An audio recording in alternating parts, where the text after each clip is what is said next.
With those pants, yeah. Except they don't have any pockets, which is really unfortunate. Okay. And neither does this It sweatshirt removes either. a few points. Oh, no. I'm just pocketless today. Oh, dude, yeah, I'm wearing like cargo pants. Yeah.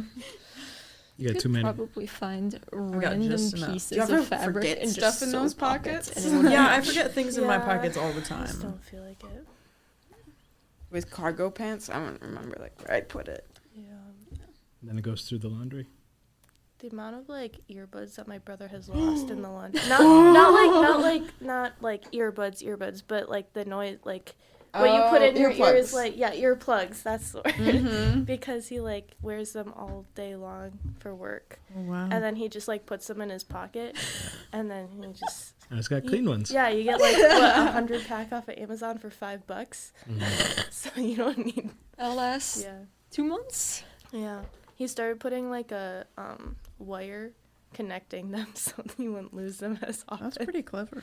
Yeah, It's like the strings on your mittens. exactly. Yeah. Then he just has Everyone to remember has to take those that these out. days. I did like the String earplugs mittens. that are like oh, all my stickers. I forgot actually I put them in push there. ears. Oh, Jenna sticker like patch. saved me stickers. She's so nice. She make you plates of food? She saved me Yeah. stickers and Sheet saved of me like Andes. programs. For the Capstone Yeah. show? Yeah, Yeah. because she's like, oh, I have stuff for you, and it's like, oh my goodness, you're so sweet. Because you're so busy. Yeah. I have She's this. awesome. Let's keep Jenna. Let's Yeah. keep Jenna. Yeah. I have the Northern Conference sticker sheet. Wow. Because I like the Dubai Camels, and I also really like the Aguilas. Oh. And then I have all three of, I have the Virtual Venus, I have the Pink Ocean, and I have the Melt. Nice. Capstone Oh. loves Capstone. Is that Joanna's? Bling! That's Yeah, it's awesome. Joanna's. Joanna's, Andy's, and then everyone. My Yeah. personal favorite was the Western Australia Flames, and then Oh, no. I forgot about The that Flaming one. Kangaroos. I was like, oh yeah, that one was so good. What Okay, happened but with what that I one? need to... Well, he had to edit. He had to cut back, and so he just It didn't. was But also, like the Western wildflowers Australia, in it was like Australia. a kangaroo on fire. It was Yeah. so cool. I like that. And he mentioned Well, he but I then don't know is how it Western because of- Australia yeah. would like to. Yeah. I think the only thing that I was like really sad to not see is that he changed the logos for the Northern and Southern conferences. I don't remember. And I Forgot the noticed big originals. time because they used to be You mean the Northern logo and the Southern logo changed for the conference? for the conferences. Because it used to be, now it's like N on top of, well, it goes up, an arrow, and now it's like an S on top of an arrow. It used to kind of be like that. Oh, like the arrow is cut into the end? And the Southern logo was like this, Mm-hmm. Mm. and then it pointed down. And I was like, Cool. that is one of the most That's satisfying. really neat. It was so satisfying to see, and like see like the arrows be like fit into the letters so like nicely. I was like, so much that I drew it in my sketchbook, in my big sketchbook, and then I saw that he had changed it, and I was like, I'm so glad that I drew them, Mm. or else they would be lost. You know the FedEx logo does that? What? Oh, the FedEx. Yeah. Oh, Yeah. FedEx. It's I didn't FedEx, hear. Federal Express, FedEx. FedEx. They have an arrow. Yeah. Oh, my stickers! I dropped them all The, again. the negative space does it. yeah. Well, we should introduce ourselves. My name's Jason Jaspersen, and this is Whistle the Feast, and we've got the Studio Art Capstone group around the table at microphones for the spring of 2025. Heck yeah. We've been rolling for a little while. I didn't know. Yeah. Hey, no one. So who's that voice? Why don't you introduce yourself? My name is Grace Wosmek. What do you want to hear? I don't know. I don't know. I'm an outdoor enthusiast, and Long walks on the beach. sure, yeah, the beaches we have in Minnesota. I'm making jokes. Yeah. And a mom, that feels significant right now, Big time. and a wife. So, how about you, Faith? Well, I'm Faith Schoeneck. I'm from Wisconsin. I also enjoy the outdoors. Yep. I like camping a lot. Maleah? I'm Maleah. I don't know what else to say. Lydia, your turn. Oh, can I say things about Maleah? She's a wonderful sculptor. Is that the right word? She works Sure. with glass. She's so talented. You know what? That's a fun way for us to go. What do we do? I will say like absolutely describe the nothing other about person. this. Describe the other person, Oh, Yeah, we should do okay. that. right? Which way are we going? So that was Maleah. Lydia's not telling us anything. Yeah, what's She's your name? from Alabama. What's your Hands name? off the wheel. You have to tell me what my name is. She forgot. So Maleah, why don't you tell us about this human? This is Lydia Kratz. Truth. She likes birds. Truth. Oh, yeah.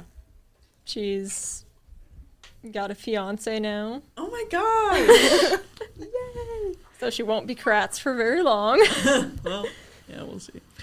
Speaking of Kratz, let's talk about last name pronunciation. I think you two should probably clarify a couple Oh things. yes. I have to clarify for you. No, you can clarify for yourself talk if you for really yourself. want. My last name's Pfeifer. Mhm. It's supposed to be Pfeifer, but it got changed, anglicized, I think is the term, when whoever came over with it first came to America. So we go by Pfeifer. That I think we're the only group that I know of, and it's just a small group in Iowa. It's really interesting because your last name does have an F in it. Yeah, So Two of them. it's supposed to be Oh, pronounced. Yeah. It's supposed to be pronounced Pfeifer because Yeah. that's literally the German. Hey, you know what? You can be different. That's okay. They change it all the time. Okay, just but get what to about Kratz yours? more. What My about Lydia's last last name name? is Kratz, and that's Kratz because it's German, Not Kratz. not Kratz. Not That's like the southern. wild That's the Kratz. southernification of Kratz. So is the Southerners say Kratz? we both have German names that have been either southernified or anglicized Yeah. or whatever. I guess That's the mine truth. is too, technically. Because Schoeneck's also German. It means pretty corner in German. Shane. Fun fact. Yeah, I know Shane means pretty or Shane. beautiful. Yeah, so That was fun it's- with Jeff Shane here at Yeah. New Ulm. Yeah, so is funny. technically if you're Beautiful going man. German-wise, it's Schönecke is what is pretty corner. Schönecke. But then it just gets anglicized and you lose an E at the end. So, That's so cool. yeah. Apparently, there's like a really small town somewhere out east Uh-huh. because my parents just went out there over spring break and they took a picture with the town name that says Schoeneck. It's like a block that has like a firehouse. It's a corner. That's good. It is on a corner, actually. Yes. Yes. Is it and pretty? there's a So sign. pretty. There's So a sign that pretty. says That's awesome. "Pretty Corner." So yeah, That's adorable. yeah. And Wosmek isn't your first last name. No. It was Johnson before. That one's pretty easy. I hope you don't need pronunciation for that one. No. Okay, let's get to the purpose for being here. I want to talk about the Capstone experience. I think it would be good for our listeners, we call them readers, to have some sort of a description, like a surface description of what the work was, what the work is. Eventually, it might be good for us to talk a little bit about what it's like to be you making that work. What kind of experiences did you have along the way? And then, maybe we're going to stretch back pre-Capstone and just, is it possible for us to talk about your whole Bethany experience within the art realm, especially in the art area, but, Bethany at large is also something that interests us. Mm-hmm. So what if we try a verbal description of your work? First, can you give like a one sentence on what a capstone is, just in case people don't know? Yeah, let's talk about that word. So the Studio Art Capstone experience is intended to be a last experience, a final and big art project. It's usually a series. There's usually multiple projects, so multiple artworks within a theme. The student picks the theme. The student, I think it's assumed that the student intends to show what they know and to do what they feel like. They kind of self-assign the big final project. It's flexing. You're supposed to flex. Supposed to flex. It takes 2 semesters to produce, and then we have a final exhibit with a reception in which the students kind of present their work and talk about it to a crowd and answer questions, which we just did a week ago with this group. The work has been up and down already. We can talk about the exhibit experience too. What if we go in the order of presentation from the night? Why does this work so well? In the room right now, we are in order. Yeah. We're sitting in We order. naturally right now. sat in that same So order. weird. Mm-hmm. So Grace, tell us about your work. Yeah, so my work was all about Christian women. And so first I did some digital pieces, and they were posters kind of in Art Nouveau style. And I focused on people like Mary from the Bible or Jael, and even people who weren't in the Bible like St. Lucy. Look any of those up if you don't know who they are. And then I also had some big scale pieces that were painted on canvas with acrylic. And those focused on aspects of being a woman. So one of them was about offerings to the church. So bringing your first fruits. And then the other one was about motherhood, which was a bit more personal and relevant right now to me. And Just to be clear for our listeners, why? Let's just say it very clearly. Oh, why yeah. is that personal? I just became a mom 4 weeks ago. So she's about a month old today. Okay. So that's why. And that one was And what's her really name? fun to make. Her name is Matilda. So I think that's all about mine. So Okay. Okay. I wasn't Move sure on. if you were going to ask questions right away or not. Let's get through everybody and then we can come yeah. back. Okay, so I only did one piece for my capstone. I decided to make one, I would say, fairly large sculpture. It's not the biggest sculpture you've ever seen, but for one person working on it for 2 semesters, it was pretty decently sized. The theme for mine was God's I think hand. motorcycles are smaller. Some Yeah. motorcycles are smaller. Maybe. Probably like the length is around. Yeah. It's like if you took a big motorcycle, or like a human if they curled up into a ball. You find Yeah. the median between them. Yeah. That's actually a really good description. A human curled up into a ball is like half the base.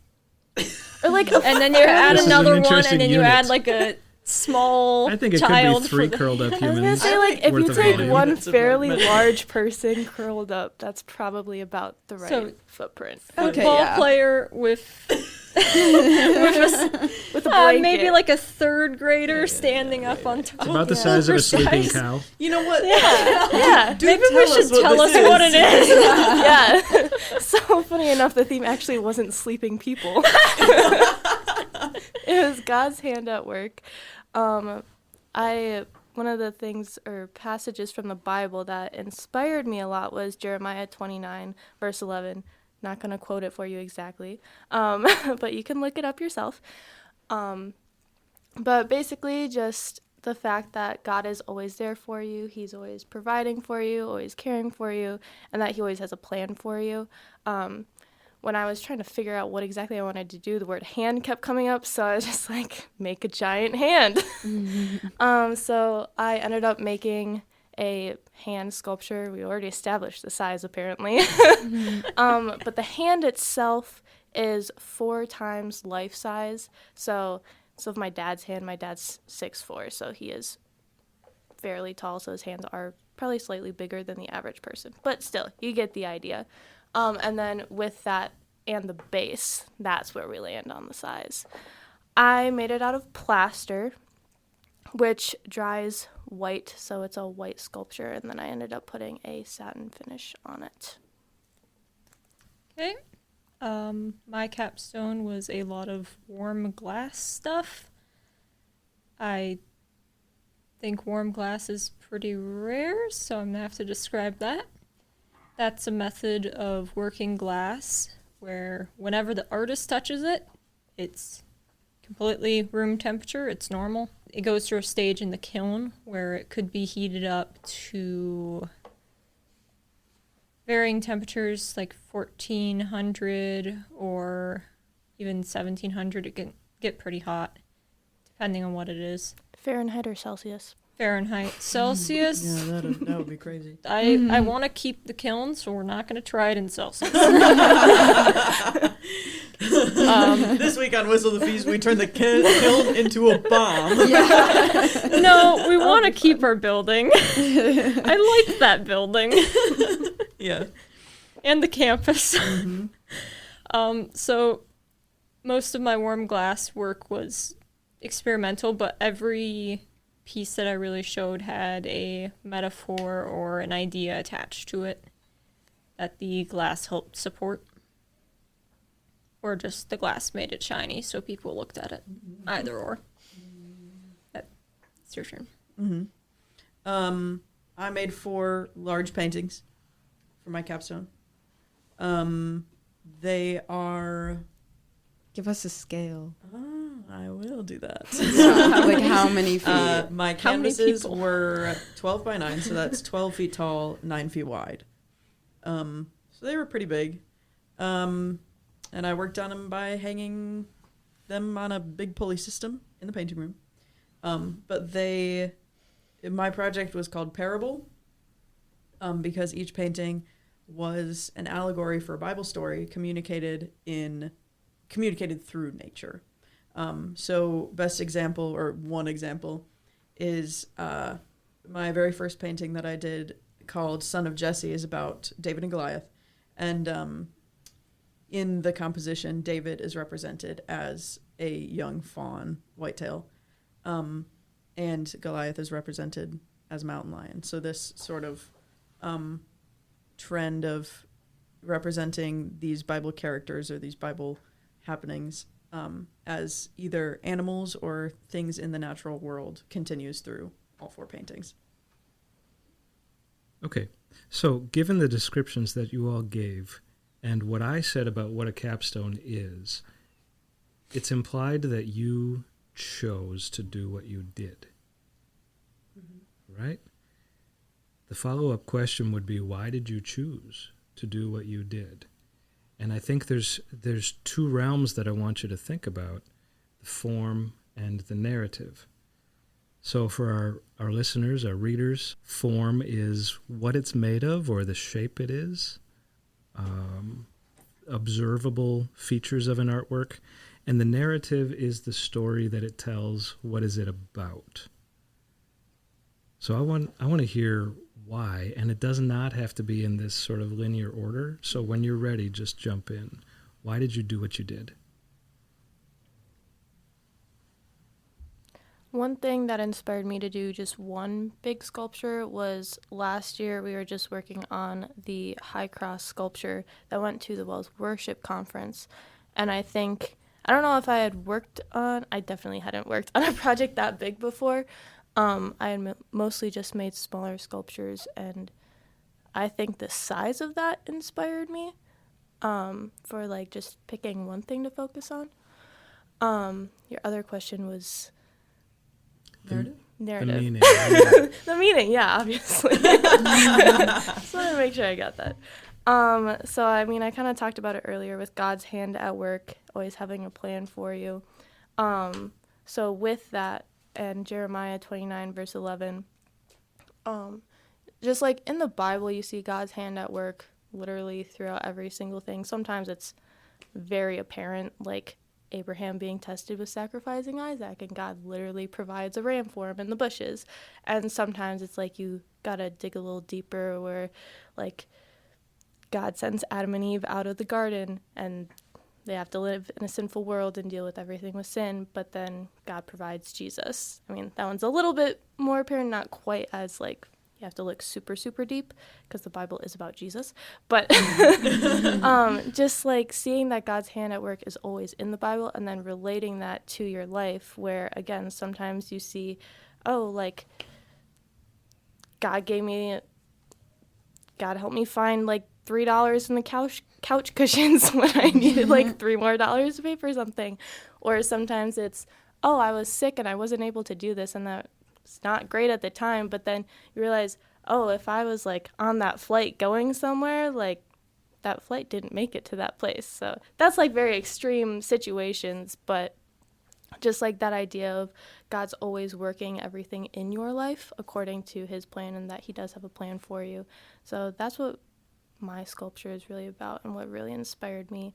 So a little bit more with what my sculpture looks like. It is a hand reaching out of a cloud. The cloud is supposed to be heaven, and the hand is God's hand reaching out to provide for his people, but also so that they can seek comfort in him too. And there's passages on my sculpture that help you see God's hand at work in the Bible, which I hope inspires the viewer to look and see God's hand at work in their life. Hopefully that answered the question. Yeah. It did. Okay, good. And I don't think you should be apologetic at all about making one piece, even though I said it's usually a series. Yeah, I'm not. So what's occurring to me about your one sculpture is that it's concise. Yeah. It feels like the way a logo contains a whole meaning or a whole identity. Mm-hmm. It's like it aspires to almost be like a manifesto of a worldview. You seem to be expressing that God will provide. Yeah. There's evidence he has provided. Yeah. Mm-hmm. Okay.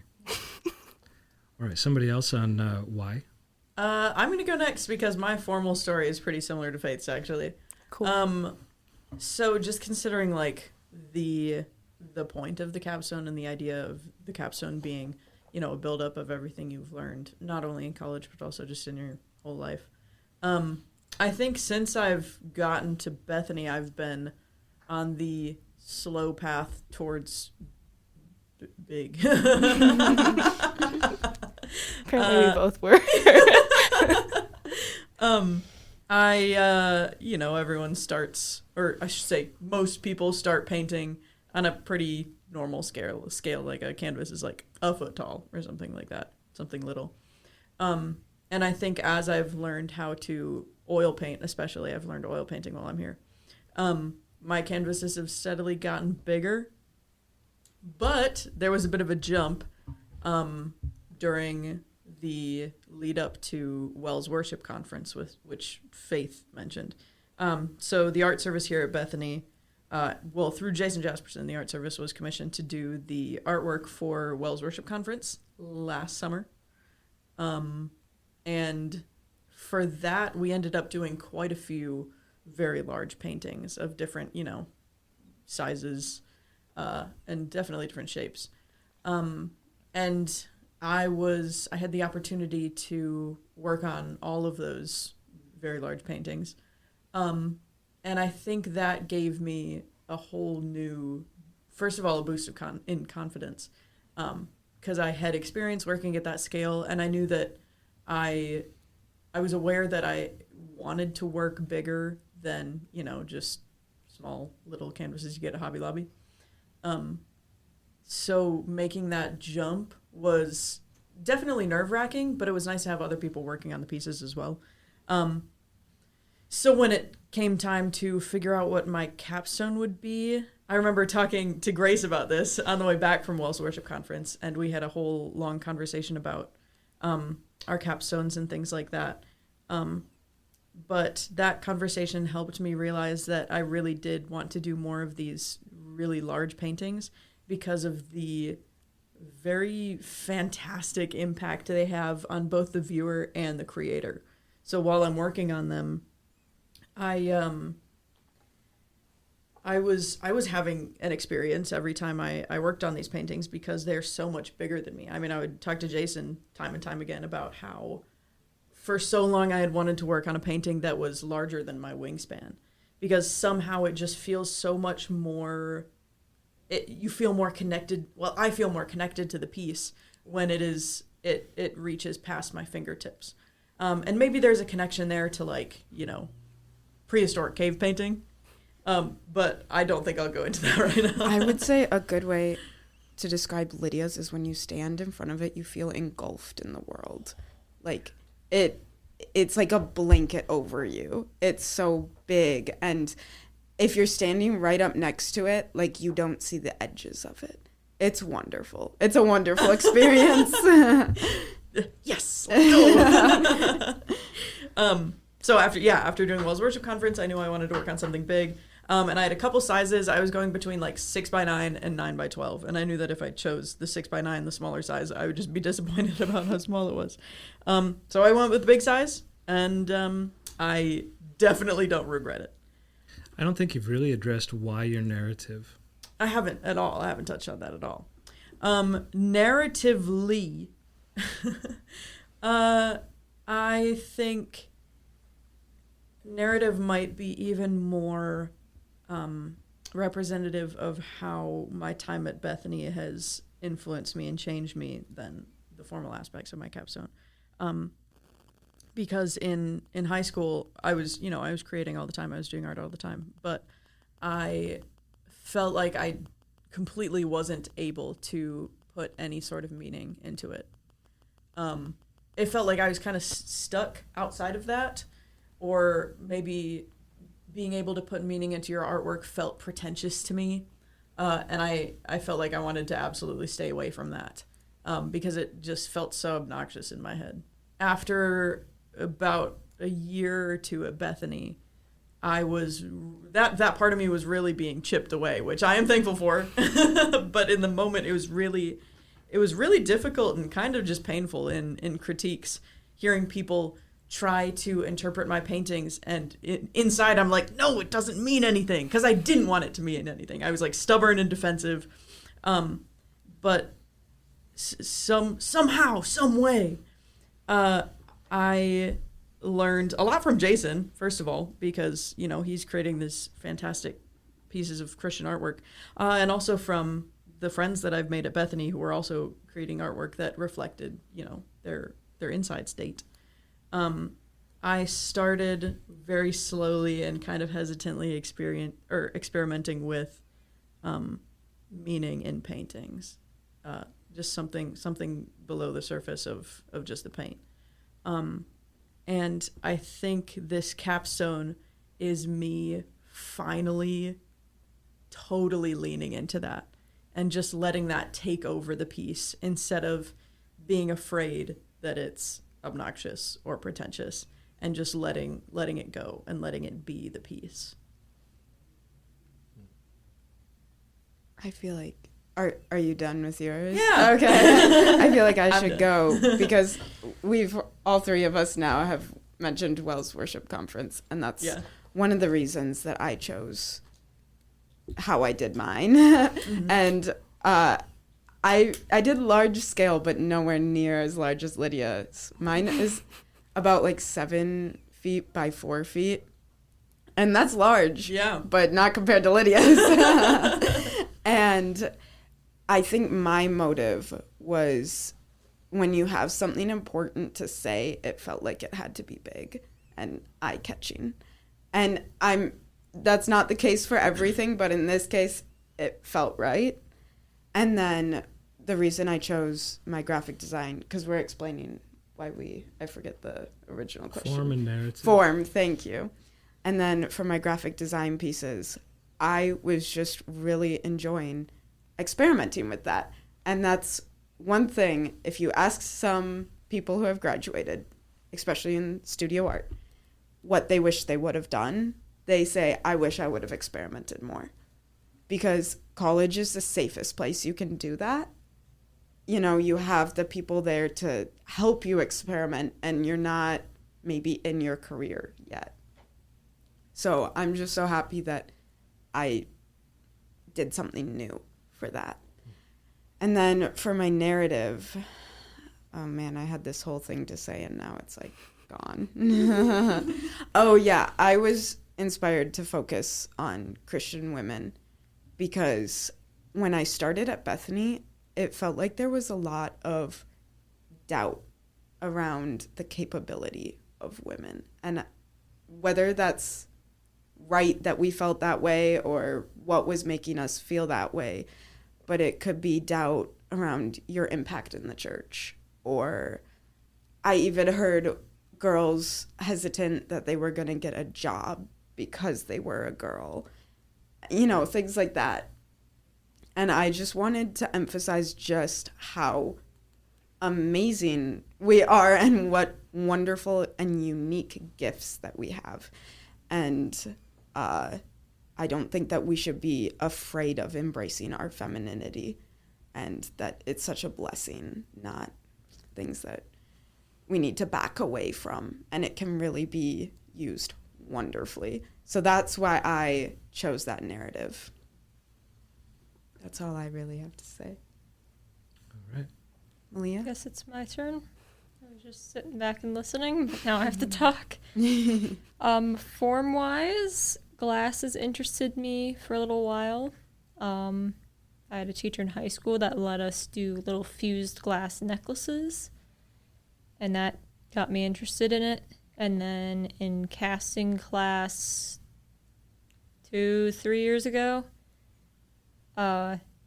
we started experimenting with it, and I only finally finished some cast glass chickadees in time for Capstone. That's how long it took for that initial experiment to get done. So form-wise, I like glass. It's something new.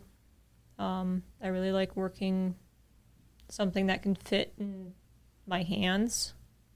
So they're all paintings taller than you, or a hand that could hold a small child. You could probably hold Matilda. Yeah. We need to take a photo of that. That'd be funny. On our way back, you can just put Matilda Toss her in in there. it. We know where she Get some photos. Yeah, Yeah. there, but she'd fit. Yeah, But that's all very of my different, yeah. stuff it fits in my hands. That's just how I like to work.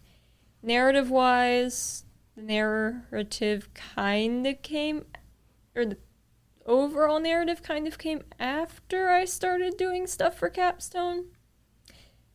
I know that's not how you're supposed to do it. That's what happened. Each individual piece has its own meaning that fits with how it looks. That's beyond what you normally see. Some of them had meanings. Some of the ones that I took from previous years from unfinished projects had meanings for a very long time. And then some of them just might have gotten the meaning halfway through finishing. But Could you explain maybe one of them, like the meaning behind one of them, or your favorite one? I don't know which one to pick at the moment. A cool one. The growing up one. Okay. I love that one. When I Grow Up is the name of the piece. It's a disc about the size of a dinner plate made of glass with a bunch of ripples in it, and then a bunch of, they're supposed to be loons. They just turned into generic waterfowl because nobody could tell what they were. But the birds are different ages, and they look at each other, and they look at who they look up to at that age. And that's from experiences I grew up, and I'm an ed major as well, so it's experience from those classes and talking about, oh yeah, the high schoolers are going to start looking at their peers more than actually responsible adults, and that kind of stuff. So the narrative in that one is all about who do you look up to and looking at the different ages, and then the adult or the largest age looks back at the children because you're maybe envying their joy and their curiosity, creativity. And then even from a Christian perspective, we're always told to have childlike faith. So who you look up to will change over time. That's kind of one of my pieces. So that's fascinating to me, that the meaning of that piece is in the line of sight, which is actually not there. You know? Like it's in the invisible space in between. I think it takes a particular state of mind, right? For somebody to not look at the elements or the items of the artwork, but to look at the relationships between, in that case, the birds. The relationships between the birds is where the meaning is. Yeah. That piece didn't always have that either. That piece in the sketch phase was just birds on water. And then I started circling them around with a mother bird leading all the children. And then it just evolved. And I was like, what if these are different ages? And then it became more of that. The sight lines were always kind of there because things look at other things.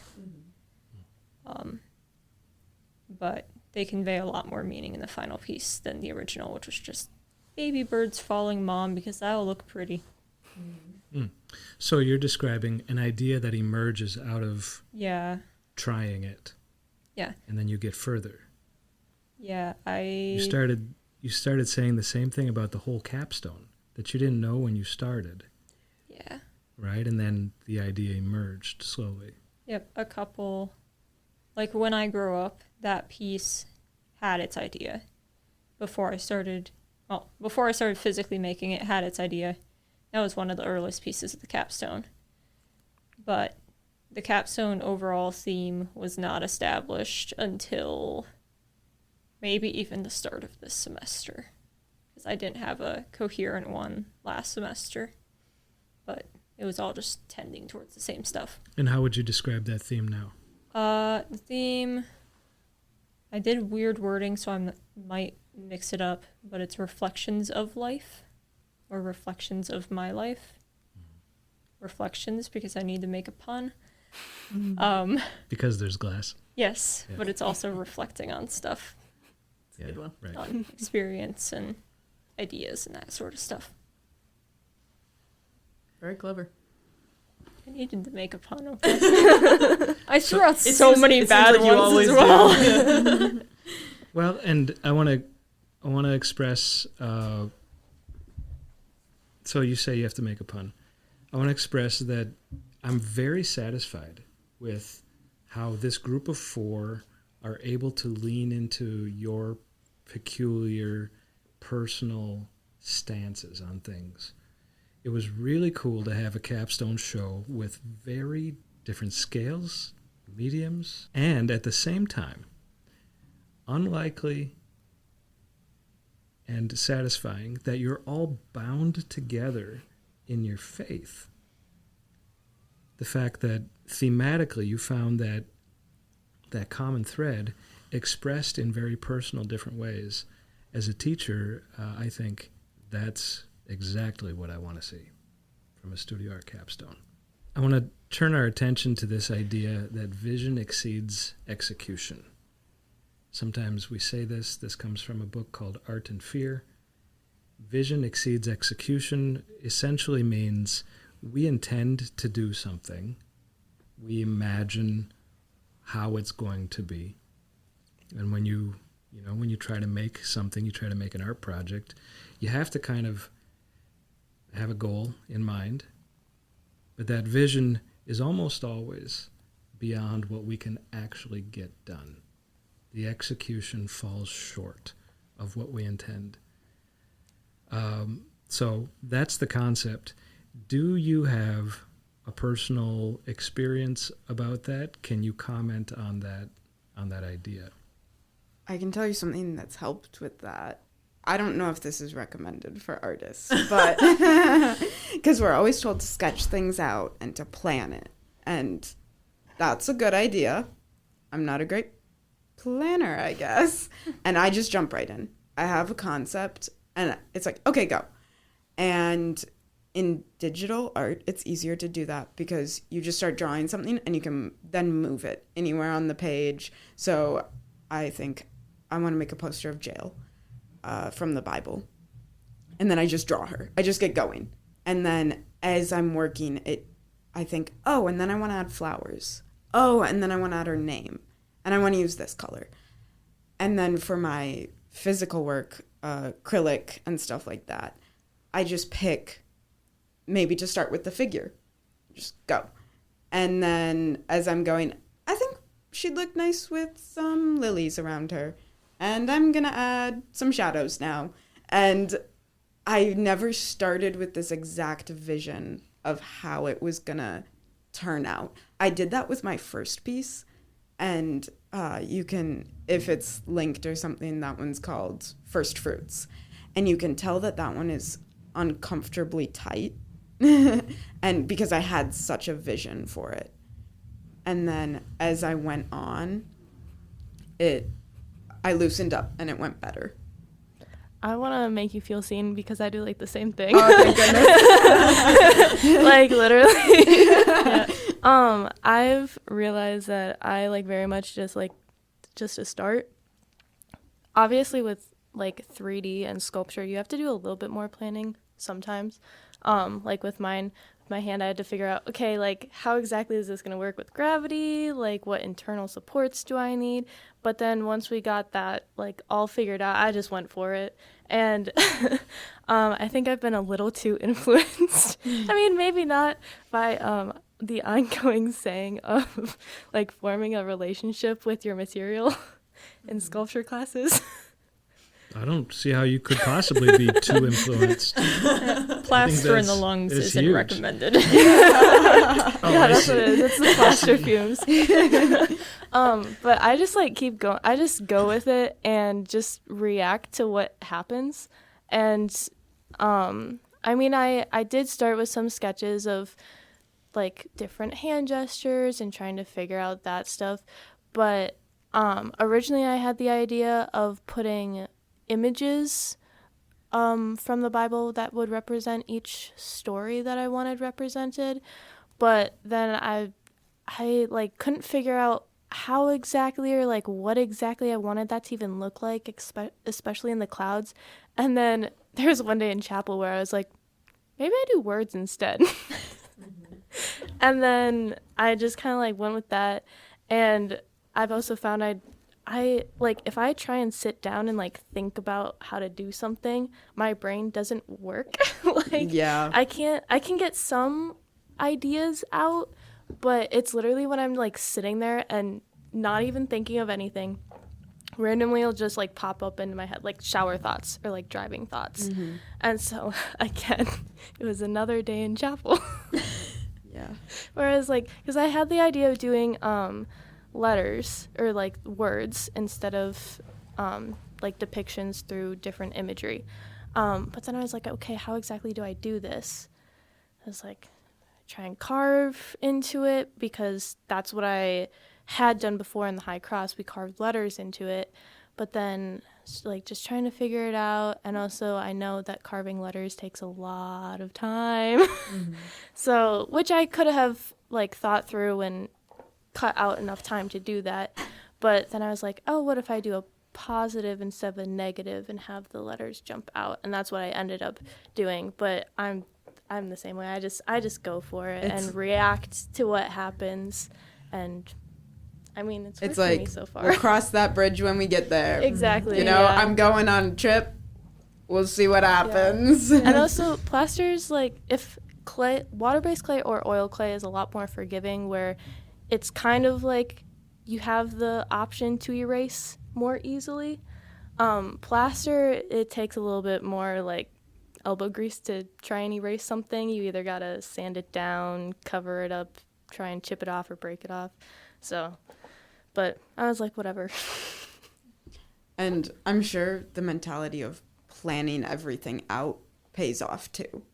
But for Faith and I, that flow really works, and it makes me feel super good about it. Yeah. I think it works similarly to how Maleah was describing her process of finding the theme for her capstone, where it was kind of like that part was the afterthought almost, which is fine. It's not a bad thing at all, but it's kind of similar to how Grace and I plan things out. Kind of like goes on. It's not all at once. Ironically, the physical making of mine probably had the most planning. But the way I do planning is I sort of plan it out with the understanding that about halfway through, this whole thing's going out the window if it lasts that long. So the planning is just an exercise of trying to figure it out. I usually don't plan more than halfway through the whole project, besides like very vague steps, because I know that it's going to change. Although with mine, it was casting, which is pretty rigid steps to get it done. But I really enjoyed the pieces where I got to mess around with like clay and just play with it, or experimenting with the glass and just play with it, see what happens. That's a little bit more enjoyable than I'll get this done and this done and this done and this done. Wow, these diverse processes, remember, are great. This is what we're looking for. We don't want everybody to approach a capstone the same way. Lydia, what's your process? I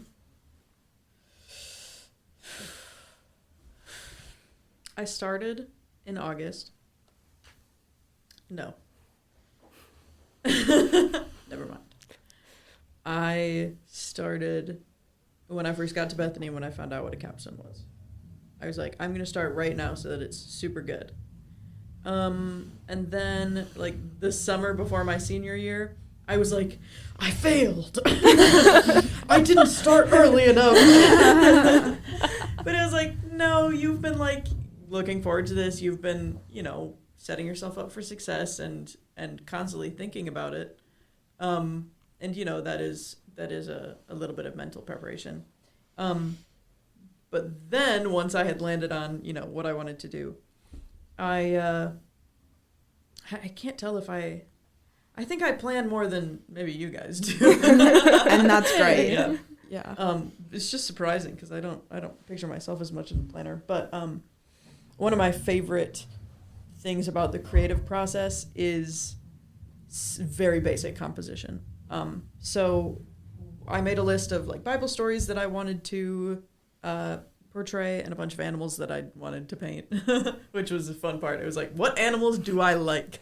And then once I had settled on a sort of a parable connecting, you know, one of these Bible stories to one of these animals or a few of these animals, I got to figure out the basic composition. So in this part of the process, I'm making like really, really small thumbnails. Thumbnails are called thumbnails because they're supposed to be about the size of the nail on your thumb. Mine are a little bit bigger than that. But the whole idea of creating these thumbnails is to figure out where to place the whatever elements you're painting, where to place those on your canvas or on your picture plane. So I started working on these thumbnails, and I think one of the most important parts of these big paintings to me was the composition. I wanted all of these compositions to be really striking, and I wanted these shapes to be very obvious. And I knew I wanted all of the compositions in these paintings to be different from one another. I didn't want one composition to mirror another too closely. So that's where I would start with these thumbnails, and then I would get bigger and use color and use a little bit more detail. And then once I had settled on the placement of the characters in the painting, then I would start on a big canvas. And so now that I knew like where everything could kind of be, I would sketch them onto the canvas. But past that, it was like, I can't control where this painting goes in a sense. Mm-hmm. I mean, there's of course I can put the paint on the canvas, but you know, going back to that idea of vision exceeding execution, I cannot paint exactly what I have in my head because number one, I can't see exactly what I have in my head. And number two, it's just not like how the process works. You have to funnel it through your hands. So I think, yeah, just to go back to that vision exceeding execution for a second, I planned on making like 7 paintings. Mm-hmm. And I know I didn't overestimate. I know I didn't overestimate my skill. I know I overestimated the time that I have. So I would like to keep making more of these paintings because I have more ideas. But I my vision definitely, what do you say? My eyes were bigger than my stomach in that sense. I thought I could do quite a bit. And all these paintings turned out different than I thought they would. And that's not a bad thing. Yeah, I think that surprises people who aren't artists, that you don't know exactly what's going to happen before you do it. Mm-hmm. You get to be a little bit of a spectator or a lot of a spectator. You just happen to be the vehicle that this thing is coming through sometimes. And that sounds a little like hippy dippy voodoo or something. Yeah. But truly, it's not. I don't think it's comparable to like an architect having a blueprint, and then the builders make it exactly according to spec. Mm-hmm. It's constantly shifting as like right in front of you as you're doing it. Yeah. If it didn't shift, if you tried to get your original idea, I think it would actually be worse. Because as it shifts, you get new parts, new additional things or new techniques that really stand out. And also, if you're trying to stick perfectly to plan, you'll focus too much on that instead of what you should actually be focusing on, which is the actual artwork. You should be able to pivot. Yeah. When you need. That's why I say I write my plan up to about the halfway stage, knowing that I'll get thrown out. Experience tells you that. Yep. About the, not knowing exactly where a piece is going to end up, about halfway through my capstone, a very cool artist named Marcus Thomas had an exhibition here at the Fine Arts Center at Bethany. And I had the very cool opportunity of showing him 1.5 of my capstone paintings. And in his presentation during his exhibition, he said something about having a conversation with whatever artwork he was creating. And that idea of being a collaborator with the thing that you're making, collaborating with your piece. And when we were having a conversation afterwards, I brought that up and I said, I think for me, it's a dance. I'm dancing with this piece. And, in a dance, when you're dancing with another person, you are not totally in control, and the other person is also not totally in control. You both are responding to each other, and planning with the other person. And that's how all of these paintings felt to me, is I would act, and then the painting would act, and then I would act, and then the painting would. And it was this sort of hand-in-hand, back-and-forth motion between me responding to the painting, and then the painting responding to me. And I think, Maleah, what you said about if the painting looked exactly like your vision, it would be worse. I think that could not be more true. I think you're so right. That's another thing that I understand exactly what you're saying. It's really gratifying to hear you describe that dance, because I experienced that and have for decades. I sit in the studio and I look at this thing that I did, and I'm partway through the process, and I wonder, what's the move? I don't know exactly what the next move is, and I'm asking it, what should I do? Because there's 1,000 ways I could go next. What color should I mix? Where should I add or subtract? Mm-hmm. And so I'm trying to listen to it, trying to respond to it. But I don't think that that's a legible concept if you haven't experienced it. I suspect. I also want to add, the painting or the piece is going to respond however you act. So if you act shyly, the painting is going to respond shyly. And if you act crazy, the painting is going to respond crazy. If you take a risk, the painting is going to be risky. Do you think that's true for audience too? Do you think the artist's attitude sets a tone for how people receive it? I think totally. At least for my paintings, I wanted them to reflect my energy that I have when I'm painting, or the energy that I have towards animals or towards art. And I think just being me creating something that was reflected. Let me ask a trick question. Uh-oh. Is this fun? Is making art fun? For the first couple minutes to a couple days, and then the last couple minutes after you finished it to your lifetime, depending on how well it went. The sliver of it might be fun. I was going to say, I think the best way to describe it is it's fun when you're doing like that dance thing or when you're responding to it. Yeah. But it's like the in-between sometimes. Like, okay, doing art as a hobby and having nobody else in control of it, I don't know if that's a good way to say it. But like doing things as a hobby, I think of you're doing it for fun. So in that situation, it's always fun. But like the minute that technically this is an assignment, there's like that pressure on there. So I think when you start to think of like the pressure too much, that's when it's not as fun. I think the price of pressure is motivation. Yes. Yeah. Where, you know, if this is an assignment, if you have to do this, there is pressure and there is motivation because now you have something that you have to do. Yeah. Yeah. I don't know if that answered the question. Maybe it answered it trick. Maybe I should rephrase what I said. So I really enjoy landscape painting. I don't think I will ever go in for critique with that again because it's something I enjoy. But with the sculpture stuff, that would need to be critiqued. And some parts of sculpture are very fun, but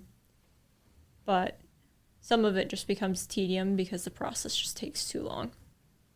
My attention span runs out, but it needs to be done. Yeah, it's a trick question because it's not really the answer that I'm not looking for yes or no answers, but I want to examine what's the experience. I'm trying to make it more legible to people who haven't done it or people who are maybe beginners. What's it like to make artwork? I think there are sort of short, simple answers out there. Like some have the vision of the tortured Van Gogh who is always sort of stormy inside and trying to find something, and it's not always awful. And then some think that, you know, it's tripping through a field of daisies and sunshine and clouds and everything is great and fun all the time. It isn't always fun either. Or some people might think, well, you're talented, so it must be easy. Right? So what I'm trying to get at, I'm trying to expose, like, what's it like making things? With what I was saying earlier, with dancing with an artwork, there were definitely times during my capstone. I don't want that to seem rare. It was a lot of the time, maybe half and half, working on my capstone. Maybe another analogy is good. I would be dancing with this piece, and I would want control, and it would turn into wrestling. And I would be trying to, like, force this piece of art into what I thought it was supposed to be. And it would be painful for me. I would kind of hate it, and I would feel totally just stuck. And I, you know, all of the moves that I was making on this painting, I didn't like because I wasn't letting it respond. I was just trying to absolutely control the situation. And I think that I don't want to overlook that part of the creative process. I want to say, yes, art is fun, and art is really hard, and art is really not fun sometimes. But all of those culminate in an experience instead of just, you know, a blip. Maybe it's fun like rock climbing is fun. Yeah. It kind of is, yeah. Or like people who like to run. Yeah. Right. It's a struggle, it hurts, but you're in it. Like you want to be doing that struggle. And sometimes you fly. Because yeah, that's why you do it, because that every now and then it happens. Could we talk about the capstones that weren't? In an alternative universe where you make different choices, what were some of our earlier possible outcomes? before you ended up on your decision, right? You had to be auditioning some ideas. Take us back. Give us some ideas of capstones that didn't happen. I would love if Grace went first, because she just made like a horrified face. I'm very curious. I was way too ambitious and optimistic. And, well, it would have been wonderful, you know? I wanted to paint the Bethany tunnels, and it was because I just saw such a need for it, and I was so excited about it. And then as I kept exploring it, it started to become a bit more of a chore. And things should be, you do go through those hard times, but I didn't want my capstone to feel like a chore. And I realized that I love collaborating, but I'd have to collaborate with tons and tons of people. And I realized I don't think I can get this done in a year. And then on top of it, this is the cherry on top. Then I found out I was expecting. And then I was like, the doctor said, I don't think I want you painting in a basement. And I was like, okay. So I'll find something else. That's okay. Yeah. And I think that God just had a plan and everything. Shout out to our capstone name, God's Will Be Done. Because I think that I feel so fulfilled with what I have done, and I'm so happy that that worked out. And would it still be an awesome thing to do? Absolutely. It just wasn't for my capstone. Do you feel satisfied? With the capstone I did? Absolutely. Yes. That's good. I'm really glad. That's kind of the goal. Yeah, right. And I don't feel sad that I left that behind. Okay, at that's the good. time. It felt like I had failed and that I had put all this work into it and kind of hyped it up and talked to people about it, and then I had to back away. And I felt embarrassed that I had to back away. But again, God had a plan. And was it ideal that, you know, I had to go through a few steps? Maybe, maybe not. Yeah. But again, God has a plan in it. So. I was wondering if you were, like, at the very beginning of this whole process, I was wondering if you were hesitant to leave behind the idea of the tunnels because of other people had heard about, you know, this potential project. But whenever you talked about, you know, your other idea of making these paintings or these artworks about, you know, qualities of Christian women or about historical Christian women, you definitely lit up a lot more than talking about these ideas for the tunnels. And that's something important to say is when I wanted to do the tunnels, I wanted to please people because I saw a need, and I thought about how people might appreciate it, but it wasn't personal to me, and I would not have been able to do such personal projects in it in the tunnels. It would have had to been a little more surface level, which there's a time and a place for that, but that's not what I wanted for my capstone. Your concept was more, I would say, strategically decorative. Yes, and playing into maybe history of Bethany, and super cool, but I'm not passionate about that. Right. Lydia, you mentioned that from freshman year on, you were excited about Capstone. Yeah. Do you have any younger you Capstone visions? Yeah, so many, dude. Yeah. It's crazy. I should have made a list before this. I should have known this was coming. Let's see what comes up. There's a billion. At one point, this isn't in any chronological order. At one point, I wanted to make a sketchbook, but really huge, because I've been sketchbooking for my entire life. And I thought that was a good, like, culmination, because it's like, oh, I love illustrating, I love sketchbooking. I'm going to make this sketchbook that's, like, as big as a person, and you leaf through it with your, like, both of your arms, you gotta kind of, like, drag the page just to turn the page. I was like, that's what I'm going to do. That's not what I was going to do. Ever since I got to Bethany, I wanted to ever since I decided that I wanted to be a studio arts major, I wanted to fill the YFAC, which I am excited to say that I did take up a lot of space, just not in the way that I thought I was going to be more similar to Maleah, where I had a bunch of smaller things, like a ton of small things. But, you know, I feel pretty satisfied with that dream because I made big stuff and it took up a lot of space. But also, when I first came to Bethany, I was a media arts major. I wasn't a studio arts major. So I wanted to animate a music video with an original song. That also didn't happen, of course, because I was big into animation. I remember laughing at one of your ideas and breaking your heart. I had thought about that. It didn't break my heart. I know. I feel like it did. I was excited to see you laugh so much because I hadn't seen. I was still very new. It was my first semester here, and I had never seen Jason laugh as much as he did.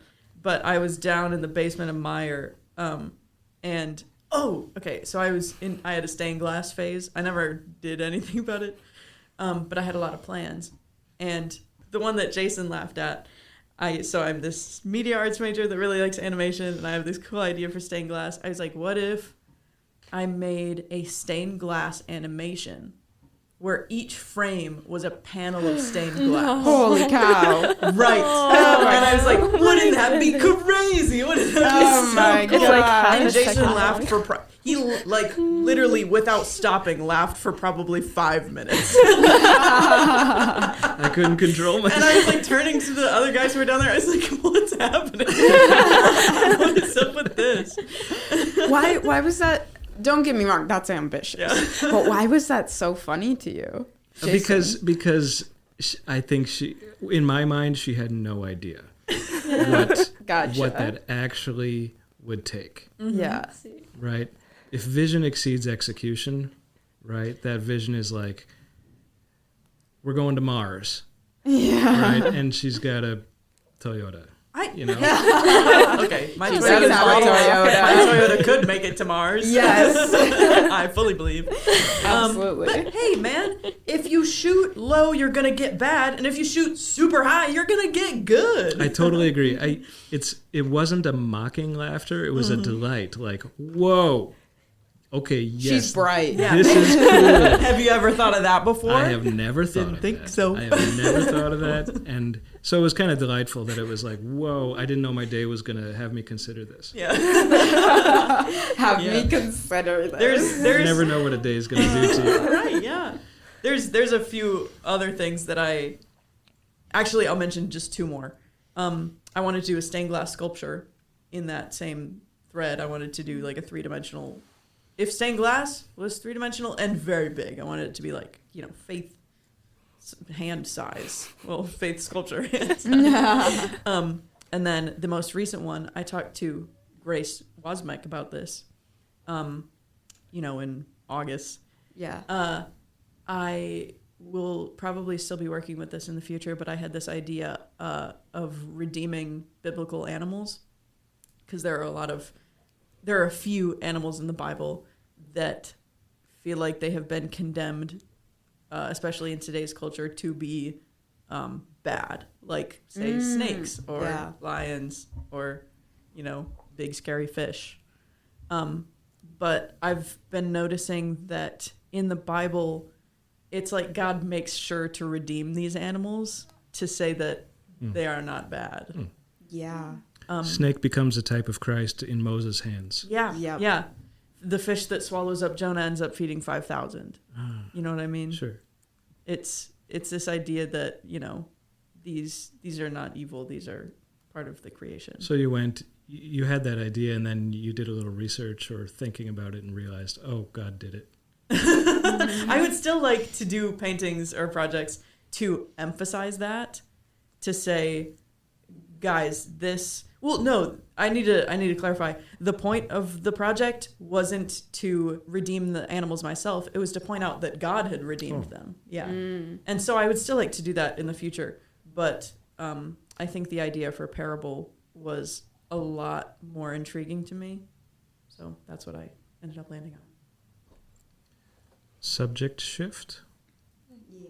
Unless you have a burning desire. I just have a really funny one. I hear about this. Yeah. So, freshman year, first time I found out about Capstone, went to whoever's Capstone, and that was freshman year, learned what it was. And I forget which one of my friends I was with, but I really like cheese. And at this point... Me too. At this point, I didn't decide to do 2D emphasis or 3D emphasis. And I was like, what if I just do like classical paintings of cheese? Oh. But not blue cheese because I don't like blue cheese. Oh, But I just cheese thought is that would my be favorite. hilarious. Yeah. I was like, Blue cheese. just think of like all these classical like paintings as just still lifes of different cheeses. I think that's brilliant. So Can you funny. imagine That if one got that would have booted gone pretty into early, our but- capstone? Like, we're all like, God's will be done. Faith is like, cheese. I like cheese. I did a bunch of paintings. God's will give us cheese. I think of that one sometimes, and I just think it's so funny. Oh, that's so. I have You know like what? a You should've picture done in that. my I just have a picture in my head of like this, just like this classical still life, and it's just this I giant can wheel see of it. cheese with like a wedge cut out of it, Dark, just dark sitting on a. background, dramatic Exactly. lighting. Yeah, it's Caravaggio like whatever cheese. one has like the red wax seal, not the baby dolls, but like the like Yeah. like the wax big red. yeah. Yeah. Mhm. And I when just you think of that present sometimes. it, you dress up like a mouse. Like, Oh, yeah, I didn't think of that. Yeah, or yeah. Maleah, you have any unrealized dreams? I looked at the list. I had a stupid one in freshman year. I was like, okay, I just learned how to make clay tile molds, so I can make a bunch of molds. What if I just use them until they fall apart? Such meaning. That one got scrapped pretty quickly. So once. just like hundreds of tiles? Yeah. Wow. I think Go, I go, mentioned go, it go. to you, and you just kind of looked at me like, why? Or you could just speed up the process. Is and part make of your it thought not that, good. we would track deterioration? Yeah. We would see it Yeah. lose definition? Oh, dude. That was my freshman That's brain. a cool concept. That's a cool concept. The next one was I do a lot of creative writing and stuff, so I make up stuff. So I was like, yeah, I'll just make some life-size creatures of mine that I had recently made up. That didn't happen, but I'm currently working on a stop-motion video with not life-size, but still those creatures that have more work in them. I'm happier with that. And then, like, the one that I kind of wish I did, but wouldn't have done, is based on a giant branch at my grandpa's house that all of the birds sit on while they wait for other birds to leave the bird feeder. I thought, get a giant branch, make birds of every single medium that I could think of, like a different medium per type of bird, and just fill it. It kind of happened. I have a bird on a branch now, but then a much more practical bird on a branch now. Right, that's a vision exceeds execution Yep. moment where you had this big idea and the world gets something out of it, even though it doesn't quite live up to what you grandiosely hoped for. Maybe I'll do that sometime. And that's what I Giant want to get branch. to. Yeah, maybe sometime. The end of college, doesn't necessarily mean you stop.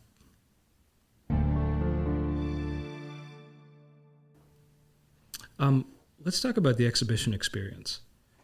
The exhibition is several things. It's a deadline. You have to be ready because it's this public event. It is a public speaking event. It's a collaboration where you have to figure things out together. How do you divide the space? How do you advertise? And now it's already over. Let's focus on what's it like. What was the exhibition like for you?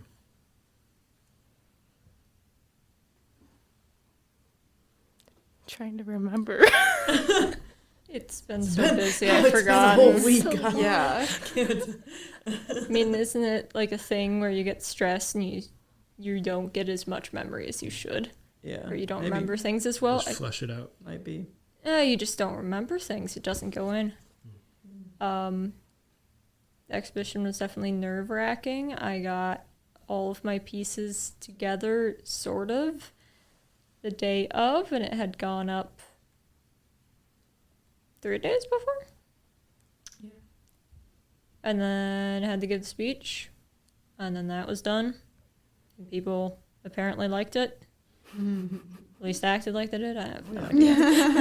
Maleah, I want to cut in there. Oh. The way that you worked the room when you spoke was electric. It was wonderful. Wonderful. You 'Cause were I was fantastic. terrified. Nobody could tell. For example, something popped up on the computer. Something popped up on the screen that interrupted Yeah. your presentation, you just, I don't know, you just like turned it into something fun for everybody. Yeah. I still don't know what that warning message on my computer was. That was my computer, so I was like, oh. We're all sitting up there. It's like, it's a good thing we have a backup in case everything. Yeah, totally. Yeah. I remember that. I don't know how it got electric because You seemed very, very in tune with the audience, very in tune with the moment, very present. I was worried. Off script. It felt off script in a great way. Well, I didn't write the jokes into the script. I was worried if I did that and they came out anyway. So you're saying you're a natural? Totally. She trapped you. Yeah, girl. And it's just face it, you're funny. Anyway. It's okay to like work well under pressure. There's a reason we get nervous, and you just you're always witty, but then you just became like insanely witty. I don't remember a thing. I'm gonna need to watch the video. There's proof. There's footage. Yeah, there's footage. Yeah. Okay, more on the exhibition experience before, during, after. It was wonderful. I was nervous leading up to it. But then once it was done, and even during it. You're talking about the reception. Yeah. The presentation. Oops, is that okay? It is. Can I talk about just that? clarifying. It felt like, I don't know how to say this. God just helped us through it, and that felt like where we were meant to be. For all of us. I felt good about all of us. It wasn't just reflecting on me. I think that's a really good thing to point out, actually, that we all did really good. And I don't know. It's true. I don't know how to say that. I will confirm that. This was a capstone for the ages. I loved this. I loved this group. Can I ask about that really quick? You keep saying that, And I'm just a logical person. I'm like, why? Tell me why. Well, Lydia just said it. You, like, in the reception moment, you all delivered so, in a way that was so genuine and so loving, competent, confident. I was a proud papa. And it's about more than your presence in the speaking, right? The work was evidence of the long campaign. The whole year, it was wrapped up. It was embodied in the work. So I was just satisfied with there was a lot of evidence of care. And I want to point out the projects, guys. The projects are just good. It's true. Y'all killed it. You did too. I'm proud of myself. I'm proud of you guys. Don't just compliment us. Compliment yourself too. You're so sweet. But it didn't felt like any of us were leaving anyone behind. It felt like we were all up there with each other, like project-wise, narrative-wise, and like speech-wise, presentation-wise. We were all delivering in different ways, but at the same level, where it wasn't like, that one's really deep, and this one's kind of whatever. It was like, all of us have these really, interesting, profound things going on with our pieces, so that it didn't feel like, maybe the good way to say this is, I don't know if there should have been a clear favorite. I don't think there was a clear favorite because, everyone was just on a really high level. And it's because we chose to be authentic. If I decided that I felt like I had to do something like you, Lydia, and I would have attempted that, then people would have been like, that one was lacking.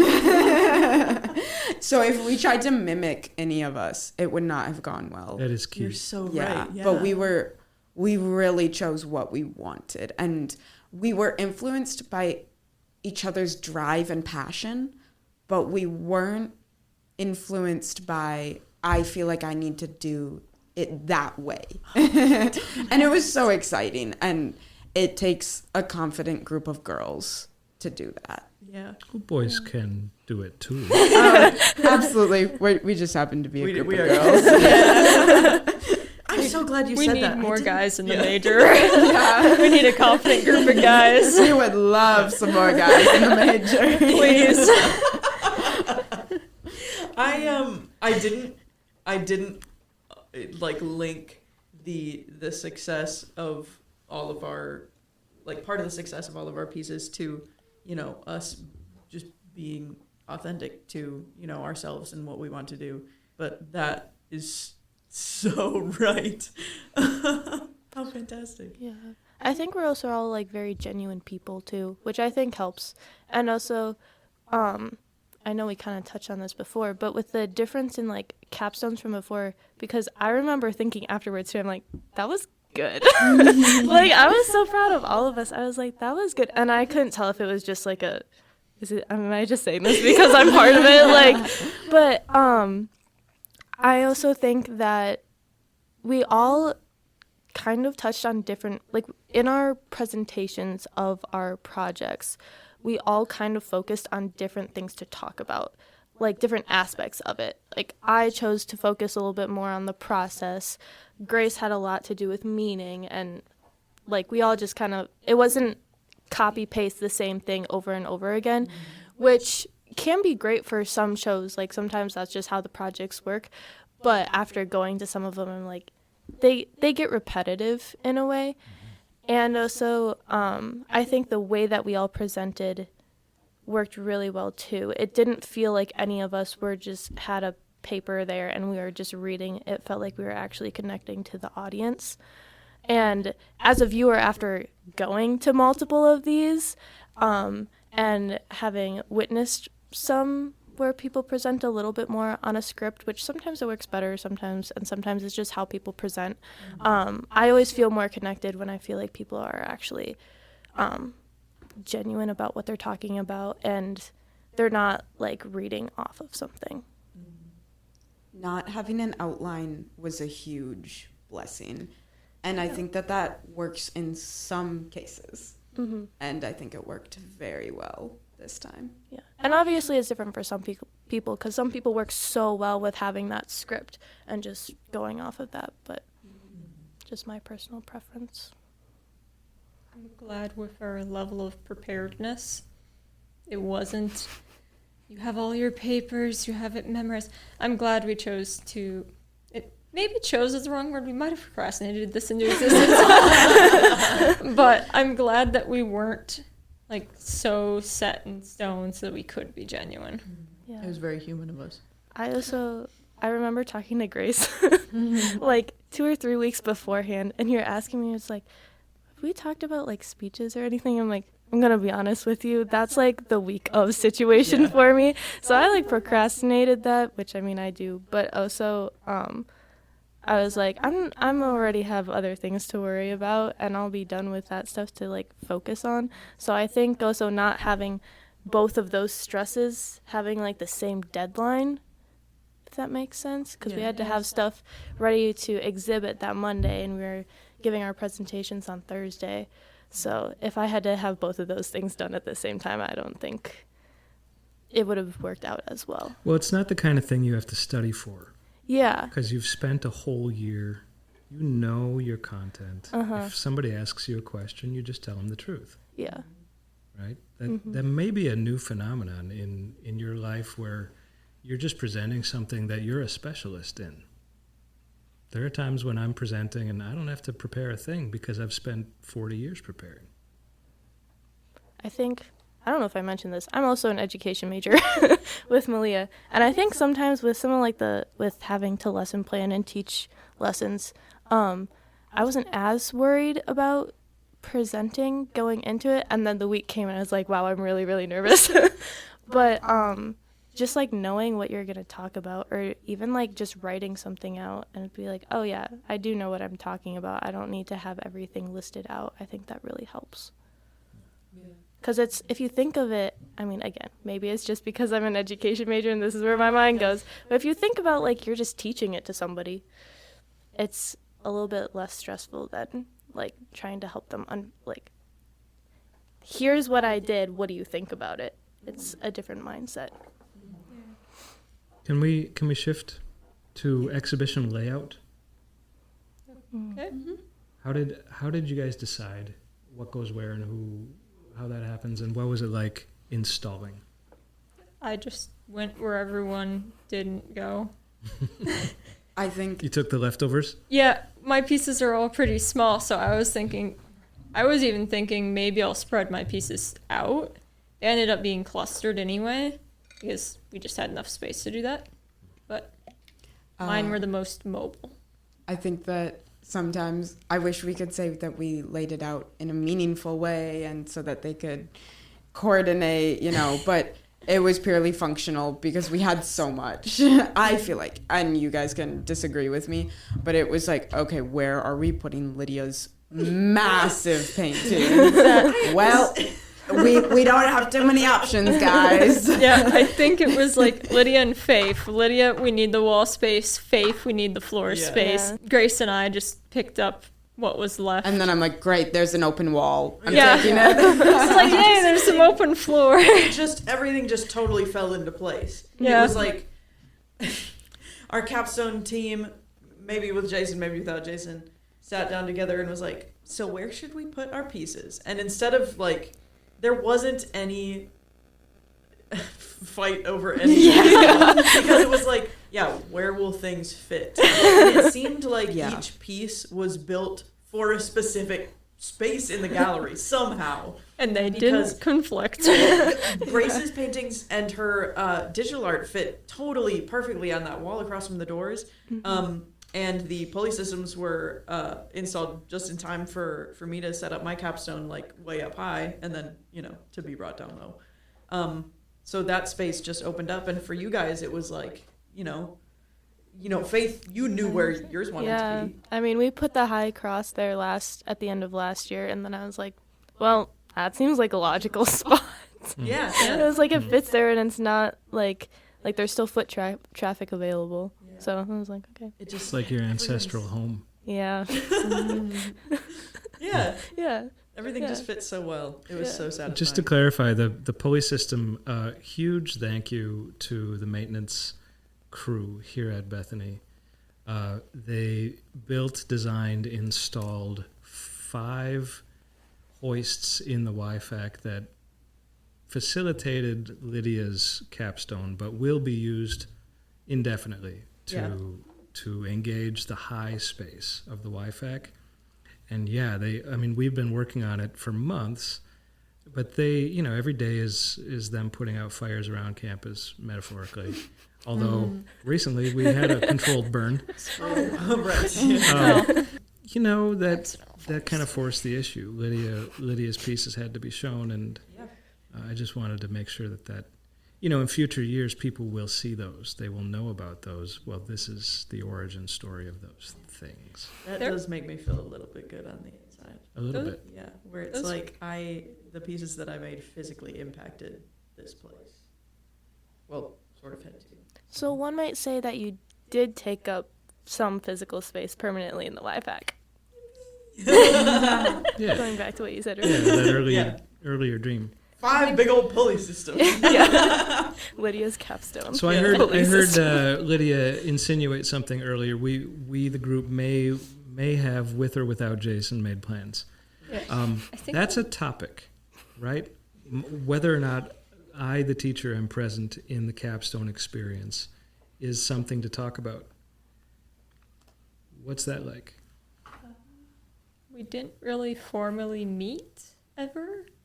So a lot of our interactions were organic, passing between classes. That was half because of people had conflicts during that hour, so we weren't just there.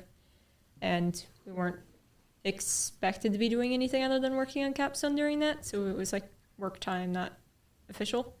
But that meant any critique we gave was like genuine passing by, not forced. And like any meetings we had, I think we had like 1 or 2 meetings, and that was within the last 4 weeks because Matilda was present. Yeah. And I don't even know if we made our group chat more than 2 months ago.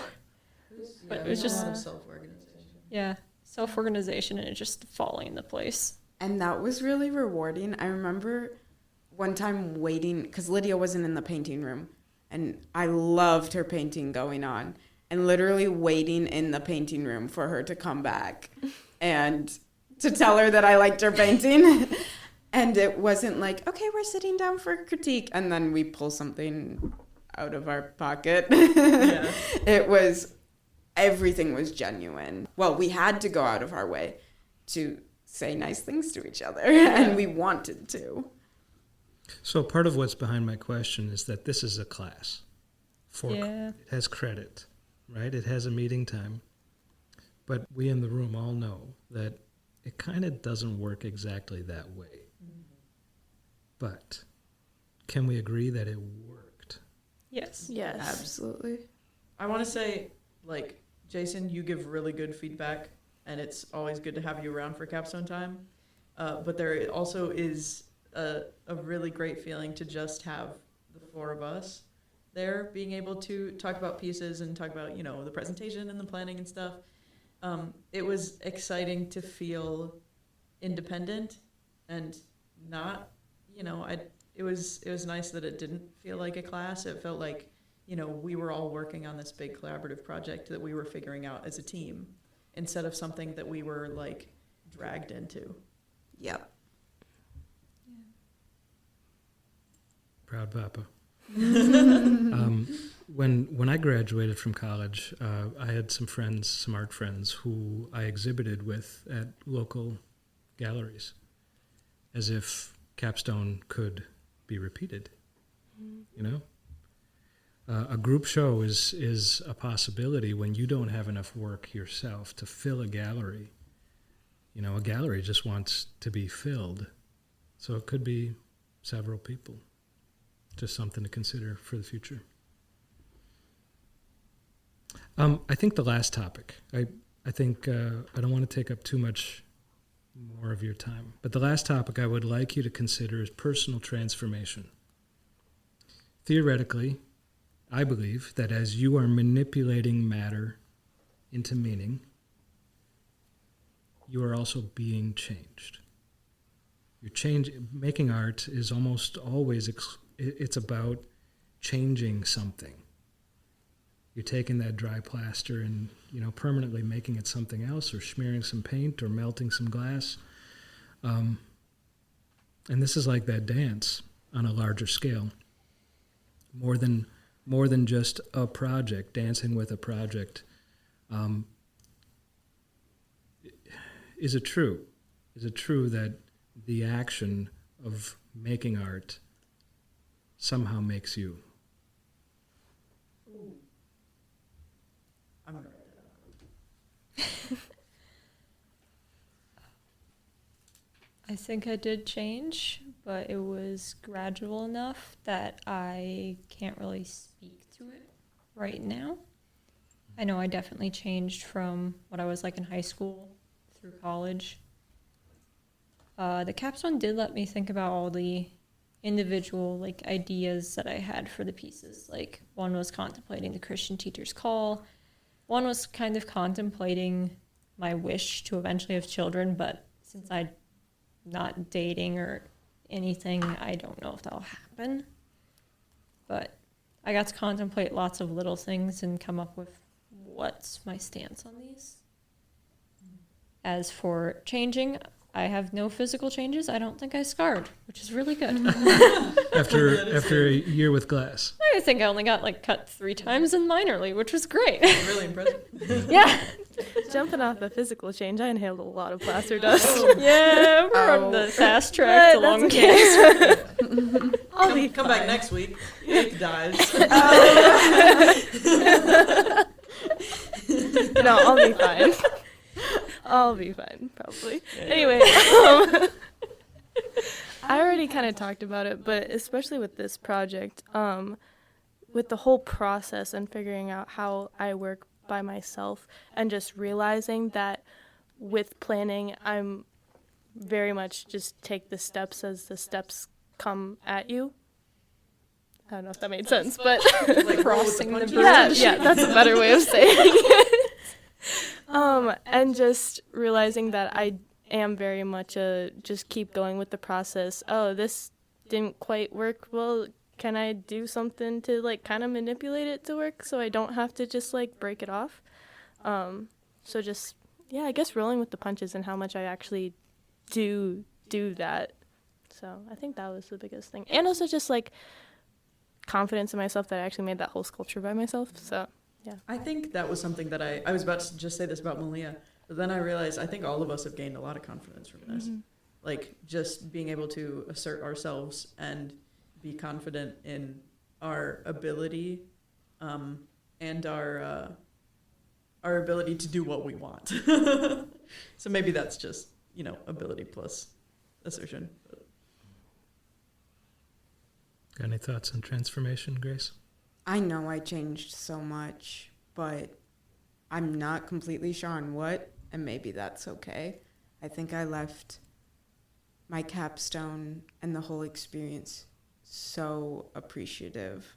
And this, I know I'm going to say this way too much, but just of women, we were a wonderful group of girls. And then also doing all my works with the common theme of Christian women made me so excited and so ready to go and serve and confident.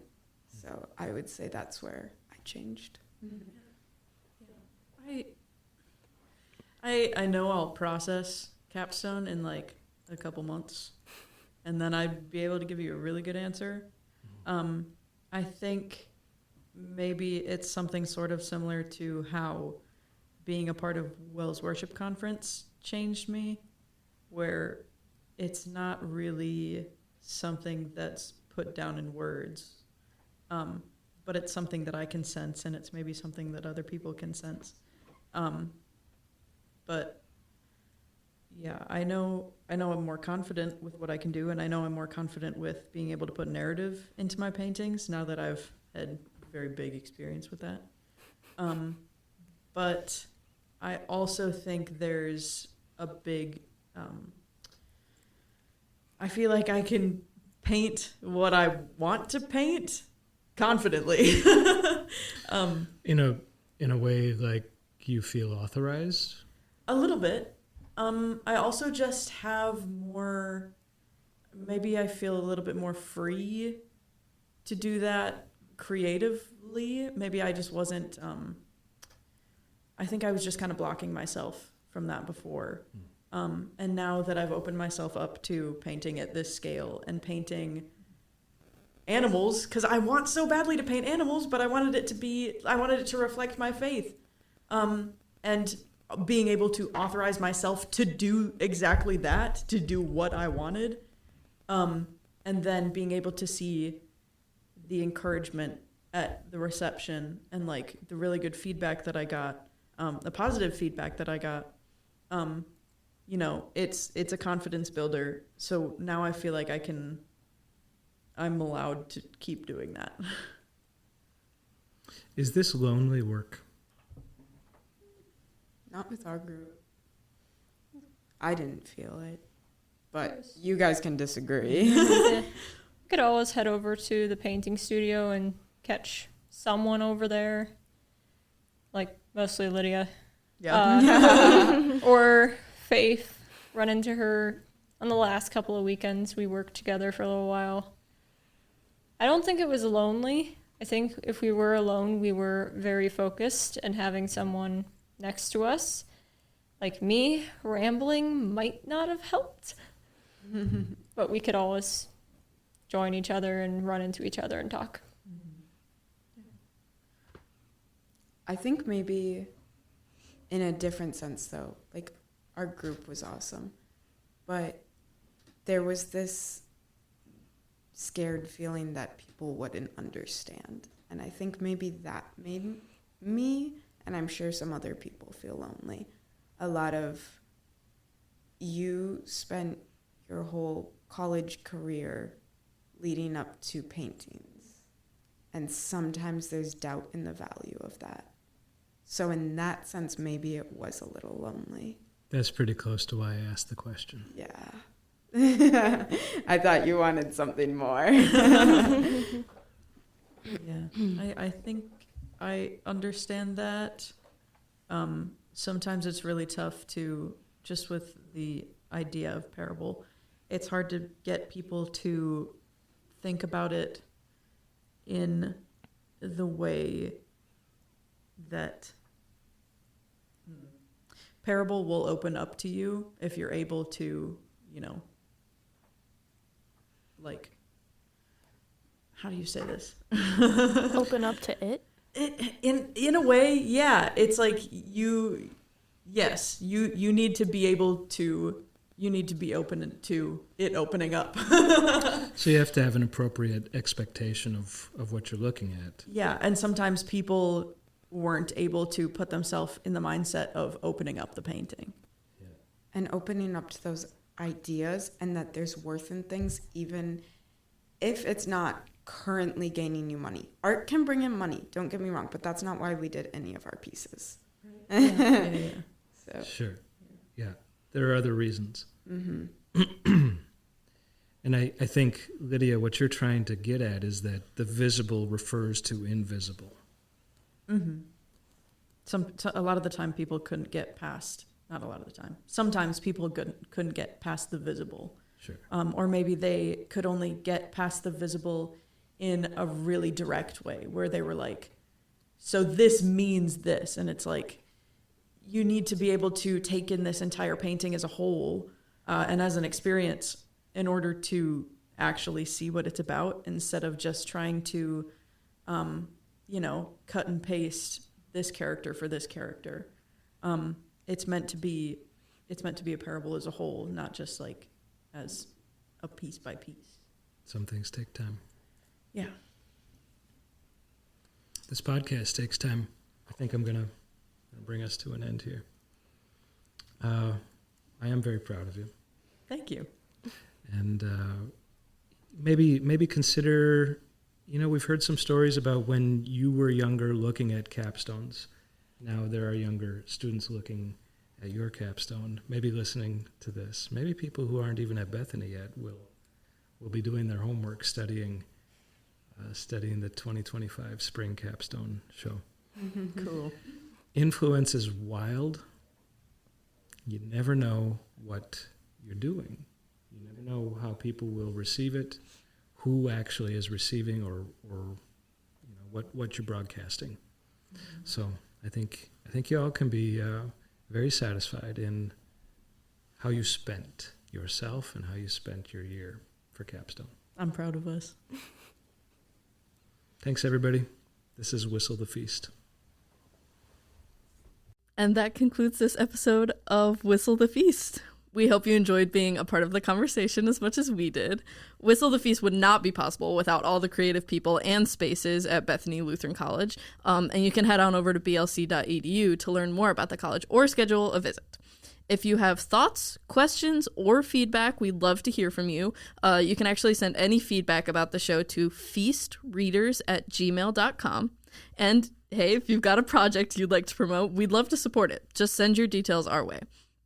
A huge shout out to the wonderful people in our Bethany community for sharing their thoughts with us, and our producer Jaksyn Graham for managing the edits. And with that, I'm Meleah Kratz alongside Jason Jaspersen, and we want to thank everyone who tuned into this episode of Whistle the Feast. Until next time. Get curious, be of good service, and discover what God has given you.